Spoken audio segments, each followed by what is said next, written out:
श्री राम। कर्तृत्व भाव कैसे मिट सकता है? क्या जप तप साधन भजन से कर्तृत्व भाव मिट सकेगा? कृपया ऐसी कृपा करें कि हमारा कर्तृत्व भाव दूर हो और हम हर क्षण केवल आपको ही अनुभव सर्वत्र करते रहें, आपका ही अनुभव।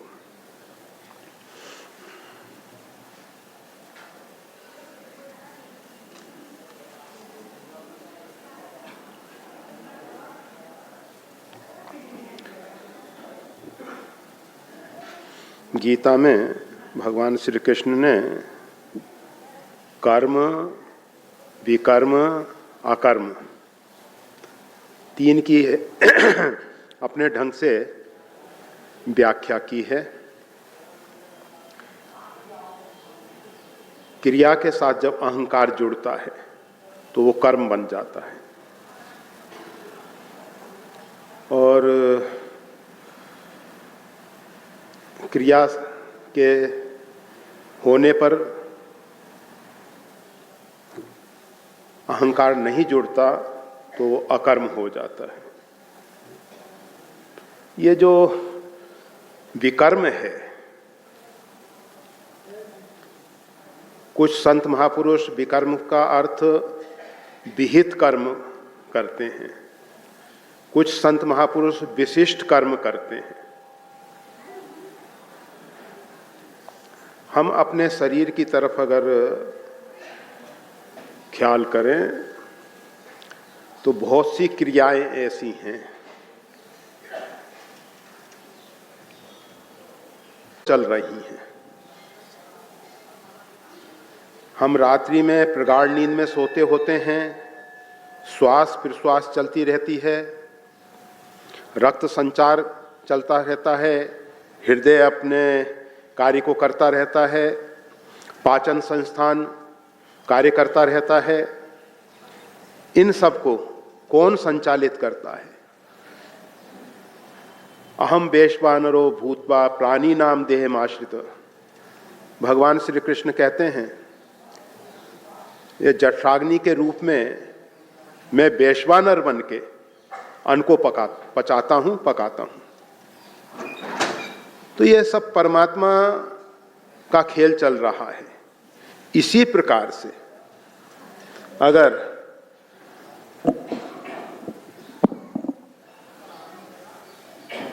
हमारी बुद्धि को शुद्ध करने के लिए भगवान का चरणामृत, चरणोदक दे देते हैं, और वो भी मधुर, उसमें एक विशेषता, इंसान की रुचि मधुर के प्रति ज़्यादा है, और विशेषकर सात्विक वृत्ति वाले जो लोग हैं वो तो अधिक मधुर प्रिय है, उनको अधिक मधुर प्रिय है। तो ये जो विकर्म की बात की जा रही थी, शरीर में कुछ कर्म ऐसे हो रहे हैं जिनको होने पर भी हम ये नहीं मानते कि हम कर रहे हैं। इसी प्रकार से संपूर्ण विश्व ब्रह्मांड में बहुत कुछ हो रहा है। सरिताएं बह रही हैं, वृक्ष विकसित हो रहे हैं, और ग्रह एक दूसरे के इर्द गिर्द घूम रहे हैं, पवन चल रहा है, आदि आदि। इनको कौन संचालित कर रहा है? और वैसे भी वन में पशु इत्यादि जो हैं, उनके अंदर कर्म करते हुए भी अहंकार नहीं है। एक केवल मानव ही ऐसा है जो कर्म के साथ अपने आप को कर्ता मान लेता है। गीता में तो भगवान श्री कृष्ण ने कहा, मूढ़ात्मा कर्ता हमिति मनिते। वो मूढ़ जीव है जो अपने आप को कर्ता मान रहा है। परंतु एक प्रश्न उठता है कि ये अगर कर्म के साथ अहंकार की जरूरत नहीं होती तो परमात्मा इस अहंकार को देते ही क्यों? जैसे अन्य 84 लाख प्रकार के शरीरों में अहंकार नहीं है, तो मानव को ही भगवान ने ऐसा क्यों किया जो अहंकार दे दिया, जो वो कहता है अहम इति, मैं हूं, मैंने ये किया, मैं ये करूंगा। भगवान ने दो प्रकार की प्रकृति के मानव बनाए। उसमें जो आसुरी संपदा वाले लोग हैं वो ऐसा मानते हैं मैं कर रहा हूं, मैंने किया, मैं करूंगा। गीता में आसुरी संपदा के लक्षण में भगवान स्पष्ट बता देते हैं, मैंने इतने यज्ञ किए हैं, मैं इतने अनुष्ठान किया हूं, मैं इतना जप किया हूं, मैं इतना धनवान हूं, मैं ये और कर लूंगा, आदि आदि। ये आसुरी संपदा का लक्षण है, देवी संपदा का लक्षण नहीं है। आसुरी और देवी संपदा ये हर एक व्यक्ति के अंदर कार्य करती रहती है। एक विचारधारा है, आसुरी विचारधारा और देवी विचारधारा। आसुरी विचारधारा जो है बंधन का कारण है और देवी विचारधारा जो है मोक्ष का कारण बन जाती है। देवी संपदा वाले जो हैं वो अपने आप को केवल शरीर नहीं मानते। हम सब अपने आप को जब शरीर मात्र ही मान लेते हैं तो हम भूल कर जाते हैं। हम शरीर मात्र नहीं हैं, हम उस समष्टि विश्व ब्रह्मांड के एक अंग हैं। और जब हम अपने आप को उस रूप में स्वीकार करते हैं, कर्म की होई स्वरूप ही चीने। रामचरितमानस में गोस्वामी तुलसीदास जी कहते हैं कि अगर व्यक्ति को स्वस्वरूप का बोध हो जाए, अपने स्वरूप का बोध हो जाए, मैं कौन हूं, अध्यात्म का प्रारंभ को अहम, मैं कौन हूं, यहां से प्रारंभ होता है। अपने आप को जानना, हम अपने आप को जान जाएं।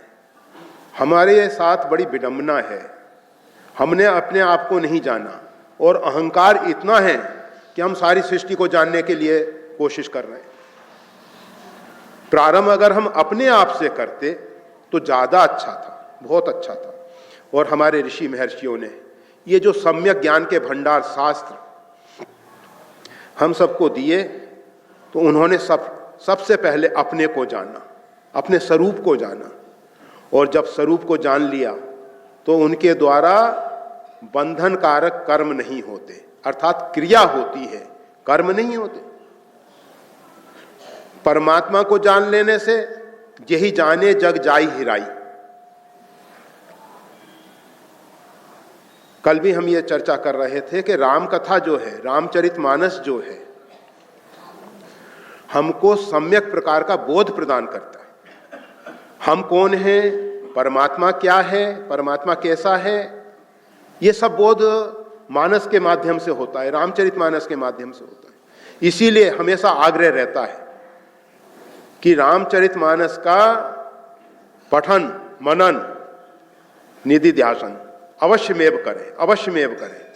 2-4 चौपाई, 2-4 दोहे हम अन्य स्वाध्याय करें या ना करें, परंतु रामचरितमानस का स्वाध्याय करना ही चाहिए, करना ही चाहिए।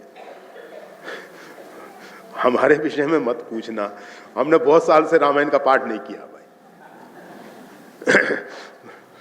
पर इसका अर्थ कोई विपरीत भी नहीं ले लेना।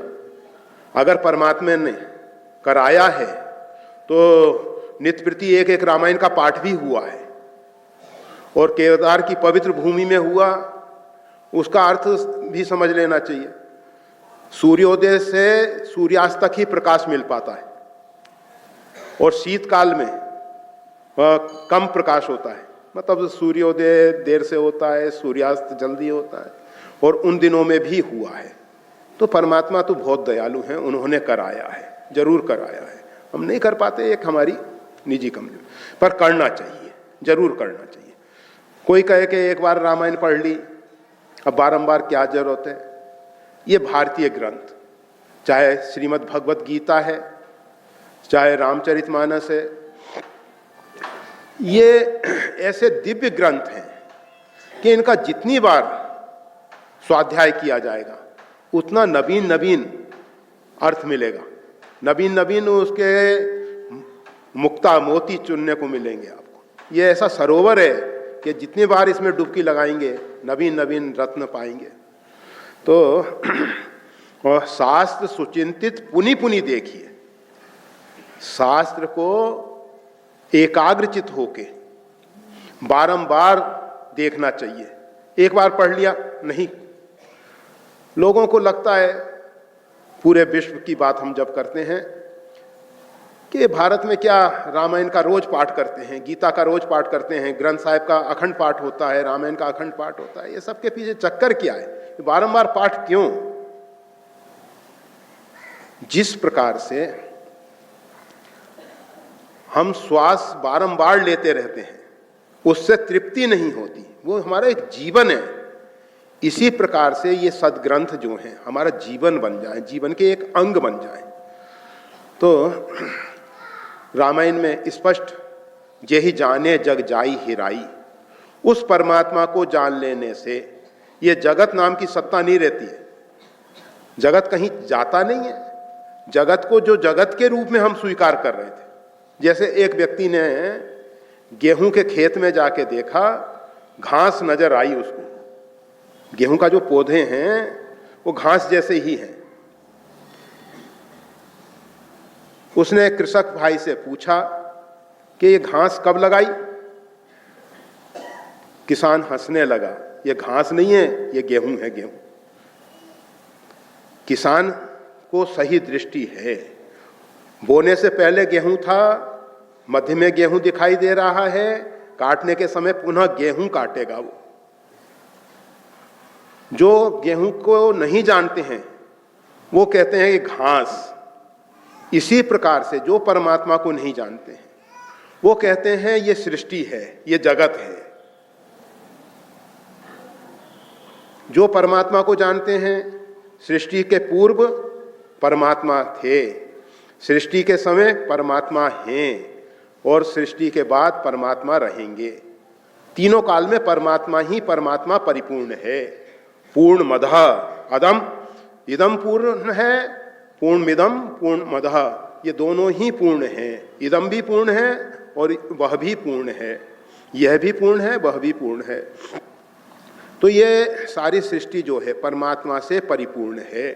परमात्मा के अतिरिक्त किंचित मात्र भी दूसरी सत्ता नहीं है, परंतु हम नहीं जानते हैं, इसलिए हम इसको जगत के रूप में देखते हैं। फिर जगत में ये नानत्व की दृष्टि आती है, फिर किसी के प्रति राग से भर जाते हैं, किसी के प्रति द्वेष से भर जाते हैं, घृणा, उपेक्षा, अनेक अनेक भाव हम में पैदा होने लगते हैं।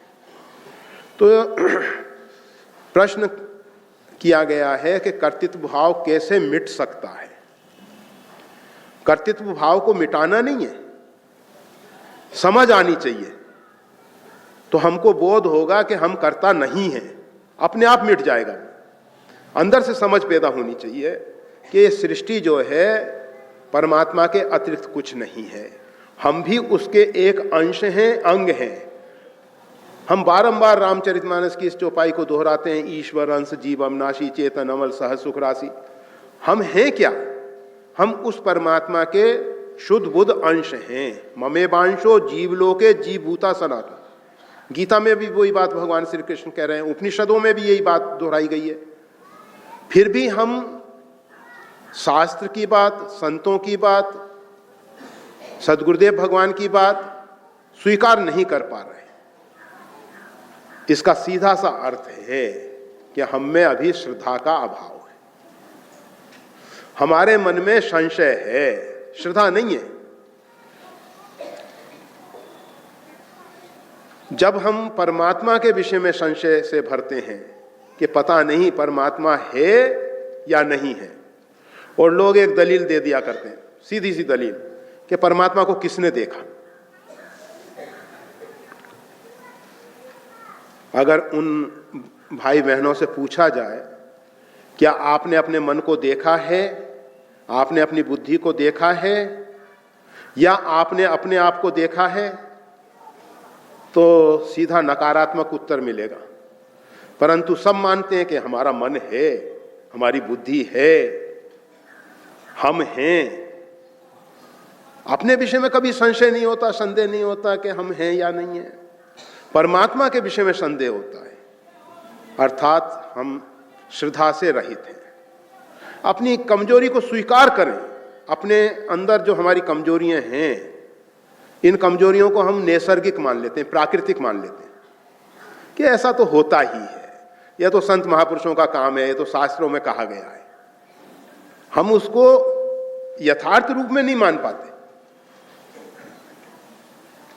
और यह सबसे बड़ी विडंबना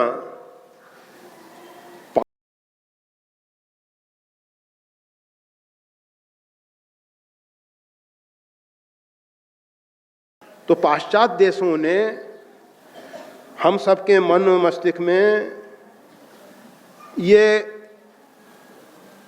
कुछ इस प्रकार की गलत धारणाएं पैदा की हैं कि ये भारतीय ऋषि महर्षि कुछ नहीं जानते, भारतीय देवता इत्यादि सब ये अंधविश्वास हैं, ऐसा वैसा अनेक प्रकार से हिंदुत्व के प्रति किस प्रकार से, हिंदू संस्कृति के प्रति किस प्रकार से लोग घृणा करें, किस प्रकार से उसको उपेक्षित भाव से देखें।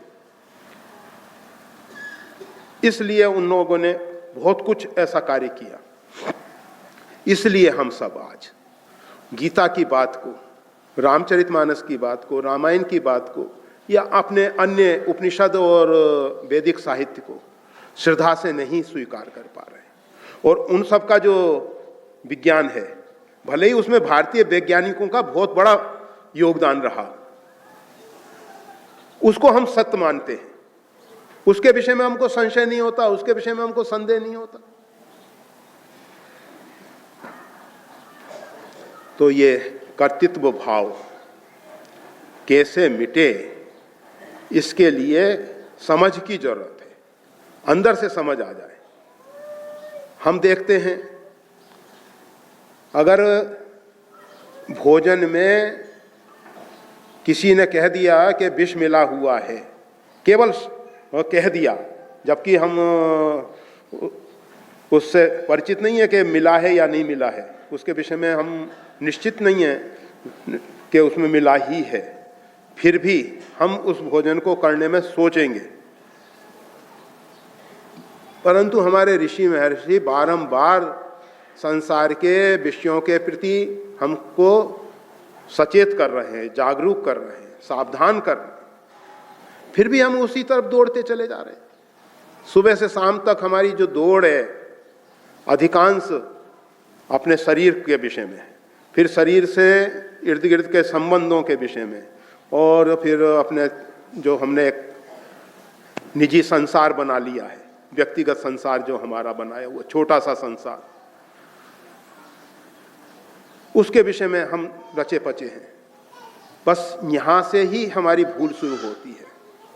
हम जितने संकीर्ण हुए, हमारे यहाँ ऋषि महर्षियों ने इस प्रकार की बुद्धि वाले को शूद्र की संज्ञा दी। जो क्षुद्र है, बहुत संकीर्ण है, उसको हम सब ने, हमारे ऋषि महर्षियों ने, हम सब ने नहीं, हमारे ऋषि महर्षियों ने शूद्र की संज्ञा दी। और जिसकी बुद्धि व्यापक है, विराट है, बृहद है, उसको हम सब ने ब्राह्मण का। आज अधिकांश लोग बहुत क्षुद्र हो गए। अधिकांश लोग भले ही वो अपने में दावा करें कि हम तो ब्राह्मण हैं, हम तो क्षत्रिय हैं, हम तो वैश्य हैं, हम तो जो भी, परंतु मानसिकता जो है हम सबकी बहुत संकीर्ण होती जा रही है। हम केवल अपने सीमित दायरे में ही जी रहे हैं, उससे बाहर हम निकलने की कोशिश नहीं करते। आज पूरे विश्व में कितने लोग अभी वर्तमान में ठंडी से मर रहे हैं, भूख से मर रहे हैं, कितने लोग अभाव से पीड़ित हैं, और रुग्णावस्था में इलाज इत्यादि की व्यवस्था, परंतु हमको कोई चिंता नहीं है। बस हम सही रहे, हमारा परिवार सही रहे, हमारा जो दायरा है बस उतने तक हम देख रहे हैं। तो यह कर्तृत्व भाव कैसे मिटेगा, कैसे मिटेगा? उसको मिटाने के लिए हमको ये बात अंदर से स्वीकार करनी पड़ेगी कि समष्टि जगत जो है विश्व रूप रघुवंशमणि करहु वचन विश्वास, इस वचन पे विश्वास कर लो कि ये विश्व जो है परमात्मा का ही स्वरूप है। अगर हमको परमात्मा की भक्ति करनी है, प्रारंभ तो हमेशा छोटे, जैसे तैरने की बात हम करते हैं तो कहते हैं कि भाई पहले छोटे जलाशय में तैरने का, फिर उससे बड़े में, फिर उससे बड़े में, फिर एक दिन समुद्र में भी तैरा जा सकेगा। प्रारंभ तो यहीं से होगा। परमात्मा को भी पहले हमको शालिग्राम में, लालजी में, शिवलिंग में एक मतलब छोटे रूप में स्वीकार करना होता है। फिर धीरे धीरे धीरे धीरे जब हम उसकी उपासना करते हैं तो वो परमात्मा स्वयं कृपा करके अपने स्वरूप को प्रकट कर देते हैं और बता देते हैं कि देखो हम सर्वत्र परिपूर्ण हैं, हमसे कोई भी स्थान खाली नहीं है। तो प्रारंभ तो वहाँ से होता है, परंतु वो बच्चा हमेशा प्रथम कक्षा में ही रह जाए, पहली कक्षा में ही रह जाए, अच्छा नहीं। और इसका मतलब ये भी नहीं कि बच्चा सीधे आगे की कक्षा में कूद के पहुंच जाए, वो भी अच्छा नहीं। शनय शनय धीरे धीरे। तो साधना का प्रारंभ भले ही आप परमात्मा के, वो भी परमात्मा के ही स्वरूप हैं, अर्चा विग्रह जो हैं भगवान के, उसमें हम प्रारंभ करें। परंतु हमेशा गीता में बहुत महत्वपूर्ण बात कही है कि जो मेरे को केवल मूर्ति में ही पूजता है उसकी पूजा तामसी है, वो पूजा सात्विक नहीं है। क्योंकि परमात्मा को हमने एक क्षेत्र में बांध दिया, आबद्ध कर दिया। ठीक है कि परमात्मा हम सब पे कृपा करके एक क्षेत्र में आबद्ध हो गए, परंतु परमात्मा इतना ही नहीं है। परमात्मा जो है इसके साथ साथ व्यापक भी है। तो जब परमात्मा का बोध होगा, परमात्मा के विषय में समझ आएगी, अपने विषय में हमको समझ आएगी कि हम कौन हैं, हमारा स्वरूप क्या है। शरीर से हम इस प्रकृति के एक अंश हैं और जो चेतना के द्वारा उस परम चेतना के एक अंश हैं, और वो चेतना अखंड है और ये जो स्थूल स्वरूप है ये भी अपने आप में मिटने वाला नहीं है। ये भौतिक जगत भी रूपांतरित होता है, मिटता कुछ नहीं है। एक रजकण भी मिटने वाला नहीं, सब रूपांतरित होते हैं। अंतिम में जाके आकाश शून्य में सब विलीन हो जाएं, अव्यक्त प्रकृति में विलीन हो जाएं। परंतु रूपांतरण है, वही अव्यक्त प्रकृति पुनः यह स्थूल रूप में आने वाली है। तो हम सबको इस प्रकार से अंदर से बोध हो, तो निश्चित है कि ये जो कर्तृत्व अभिमान है वो अपने आप गिर जाएगा, उसको मिटाना नहीं पड़ेगा, अपने आप गिर जाएगा।